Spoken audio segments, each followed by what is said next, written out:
तुम लोग answer writing ठीक से नहीं करोगे और इतनी सारी गलतफहमी के साथ चलोगे तो कैसे काम चलेगा? ऐसा नहीं होगा।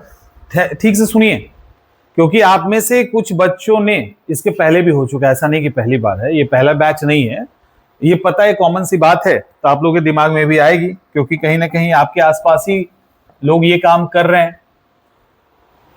वो सब पढ़ लोगे और सही आंसर राइटिंग नहीं करोगे तो कैसे ठीक होगा? और आपको अगर ये लगता है कि इतना मेहनत आंसर राइटिंग पे क्यों करें, इतना सारा आंसर राइटिंग पे क्यों जोर डालते हैं, हम ये काम कर सकते हैं ना कि 400-500 क्वेश्चंस के आंसर तैयार कर लें और उसको एग्जामिनेशन हॉल में ले जाके लिख लें। अच्छा, ये आइडिया सही है कि नहीं? अगर आप 400-500 छोड़ो ना, 700 क्वेश्चंस को आप अलग अलग तरह का हर सब्जेक्ट को मिला लो, इससे ऊपर तो होना नहीं है, ये तो बहुत ज्यादा हो गया। मान लो 700 क्वेश्चन खूब दिन रात मेहनत करके अगर आपने तैयार कर लिया, काम हो जाएगा ना आपका? इतना कर लोगे कि नहीं कर लोगे, ये बताओ पहले।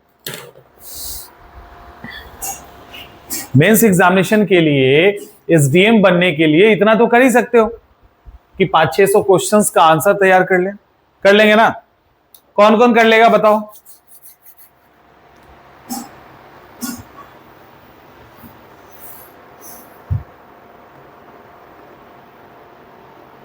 हो जाएगा एकदम डन? ठीक।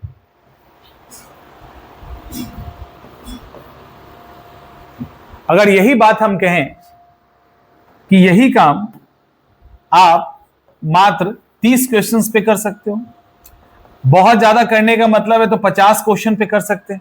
आपको क्या लगता है आंसर राइटिंग करना इतना आसान है? 2 क्वेश्चन लिखने में तो हालत खराब हो जाता है। 400-500 क्वेश्चन तैयार करोगे, 400-500 क्वेश्चन तैयार करेंगे आप और उसके बाद उसको याद करेंगे और उसी तरह का सवाल आएगा, किस बात की इसकी गारंटी क्या है? क्या गारंटी है इस बात की? और इतना हम क्यों करेंगे? और ये करने से कोई फायदा है? नहीं, बिल्कुल फायदा नहीं है, सिर्फ समय की बर्बादी और ऐसा कुछ नहीं है। और हर साल ऐसी बड़ी संख्या में बच्चे गलती करते हैं, ये काम नहीं करना है। आपको पता है, जब पहली बार मैंने सेमिनार लिया था उसमें यही सवाल आया था कि सर हमने खूब बढ़िया लिखा और तो मैंने पूछा कि कैसे लिखे थे, घर में तैयार करके गए थे आंसर? हाँ सर, सारा आंसर घर में तैयार था, वहां लिख दिया। क्या पूछा, टेल वर्ड क्या था, क्वेश्चन के अंदर कुछ अलग से सेंटेंस जोड़ा, वो क्या था, उसकी बिना परवाह किए जो आपने तैयार किया उसको वहां चिपका दिया तो नंबर मिल जाएगा? आपको लगेगा कि हमने बेस्ट आंसर चिपका के आए, हमने एकदम कॉपी और पेस्ट कर दिया, नहीं मिलेगा। ये एकदम से गलत तरीका है। और ध्यान रखिएगा, आंसर इंप्रूव अगर करना है आपको तो आपको कुछ ही क्वेश्चंस पे, कुछ प्रश्नों को बार बार लिखना होगा, ठीक है? और इसके जो टेल वर्ड होते हैं, जिसको पुछिल्ला शब्द कहते हैं, जैसे विवेचना, व्याख्या, टिप्पणी, आलोचना, मूल्यांकन, ऐसे कई शब्द हैं जिसको हम लोग ऑलरेडी आपको एक्सप्लेन कर चुके हैं। ऐसे टेल वर्ड्स पे आपको ध्यान देना होगा।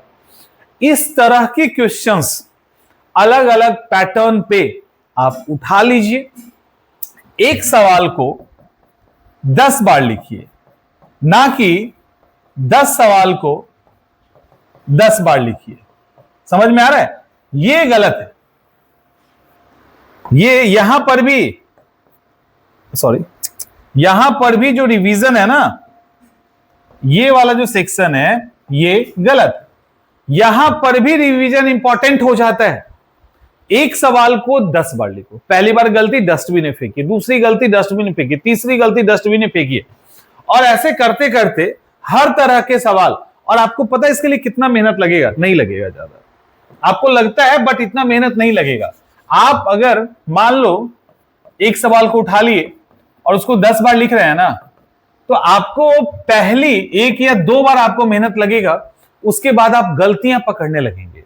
जैसे गलतियां को पकड़ने लगोगे और उसको फाड़ के फेंकने लगोगे, 3, 4, 5 बार होते होते वो आंसर ठीक हो जाएगा। अब सोचो कि एक पैटर्न, हम ये मान लेते हैं ये क्वेश्चन है व्याख्या वाला।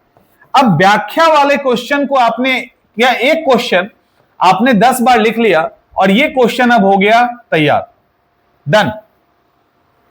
इस व्याख्या टेल वर्ड से जुड़ा हुआ पैटर्न जो उसी फॉर्मेट पे आपने लिखा ना, वो फॉर्मेट पे आपने 10 बार लिख लिया और एक दो और क्वेश्चन उठा लिया, उसको भी लिख लिया। अब व्याख्या शब्द से रिलेटेड जो भी क्वेश्चन होगा, जिस भी तरह का सवाल होगा, वो हिस्ट्री में हो, पॉलिटी में हो, इकोनॉमिक्स में हो, ज्योग्राफी में हो, आईआर में हो, कहीं पर है, आपको दिक्कत नहीं होगी। क्योंकि अब करना क्या है, देखो आंसर राइटिंग क्या है, अलग अलग तरह के क्वेश्चंस का फॉर्मेटिंग, उसके अंदर क्या डालना है, उसका इंट्रो कैसा होगा, उसका बॉडी कैसा होगा, उसका कंक्लूजन कैसा होगा, बॉडी के अंदर अगर व्याख्या लिखा है तो हम कैसे लिखेंगे, आलोचनात्मक व्याख्या कैसे लिखेंगे, और भी अलग अलग तरह के टेल वर्ड्स जो भी हमने दिखाया, उसकी अकॉर्डिंग आंसर का फॉर्मेट कैसे चेंज होगा, यही तो सीखना है। अब इसके लिए हम 500 आंसर लिखेंगे नहीं, हम 50 क्वेश्चंस को 500 बार लिखेंगे, 10-10 बार करेंगे तो 500 हो जाएगा ना। वो उतना टाइम टेकिंग नहीं होगा और आप मज कहते हैं ना, मजा हुआ आंसर लिखना, एकदम परफेक्ट आंसर लिखना, वो लिखना सीख जाओगे। तो अब मुझे बताइए 25-30 क्वेश्चन पे प्रैक्टिस करना 10-10 बार ज्यादा सही है या अलग अलग तरह के सवाल? अब होगा क्या, अब आप में से कोई सोचेगा कि हम 500 सवाल को तैयार कर लेते हैं। सवाल तैयार करने से याद नहीं होता, नोट्स बनाने से कभी नोट्स याद हुआ है कि नोट्स को याद करना पड़ता है? उसी तरह से सवाल को लिखने से आपका सवाल तैयार नहीं होगा। आपको सवाल आपका तभी तैयार होगा जब अलग अलग पैटर्न के सवालों को आप बार बार लिखोगे, और यही काम आपको करना है। यही काम नहीं कर रहे हो, इधर से उधर घूम रहे हो। आपको आज से भी अगर एक तरह, जैसे मान लो हमने व्याख्या ही को ले लिया, ठीक है, उसके बाद क्या लेना है, उसके बाद टिप्पणी को ले लिया। अब इस पर जितने भी क्वेश्चंस लिखने हैं आपको, इसको एक सप्ताह लिखो ना, 7 डेज लिखिए इसी पे, और क्या कीजिए, कुछ नहीं कीजिए, 2 या 3 तरह के सवालों को ले लीजिए और उसी को लिखते रहिए, लिखिए, दिखाइए, सही होगा गलत होगा, काट कूट करते रहिए, करते करते करते 7 दिनों तक बस इसी पे लिखो, ठीक है। उसके बाद फिर अगले में कुछ और बदल देना, आलोचना कर देना, मूल्यांकन कर देना, आगे में थ्रो लाइट कर देना, फिर आगे विश्लेषण कर देना। समझ में आ रहा है? और ऐसे करके करके वीक में इतना ही लिखो ना आप। अब एक चीज को एक बार लिख लिए, 2 बार लिख लिए, अब ये लिखने में तो परेशानी नहीं करेगा। अब इसको हम एक सप्ताह लिखते जा रहे हैं, लिखिए, जितने तरह के क्वेश्चंस आए लिखिए, आपका फॉर्मेटिंग आपके पास है, कंटेंट डालना है। अब जो मेहनत तुम 400-500 क्वेश्चंस के आंसर को लिखने में करोगे, और होगा क्या मालूम है, होगा ये कि आप अगर 7 दिनों तक किसी एक पर्टिकुलर पॉइंट को पकड़ लिए ना और उसको अगर खींच दिए, तो 7 दिनों तक आप एक से व्याख्या वाले क्वेश्चन को लिखना सीख लिए, तो लिटरली हम कहते हैं कि दूसरा नहीं भी लिखोगे। अब आपका दिमाग इतना प्रोसेस कर लेगा चीजों को, इतना प्रोसेस कर लेगा कि उसको पता है कि बॉडी पार्ट में हमको अब क्या डालना है। समझ में आ रहा है? तो धीरे धीरे वो चीजें इतनी स्मूथ हो जाएगी कि ये 7 दिन और अगला 7 दिन और 15 दिनों में आपका आंसर तैयार।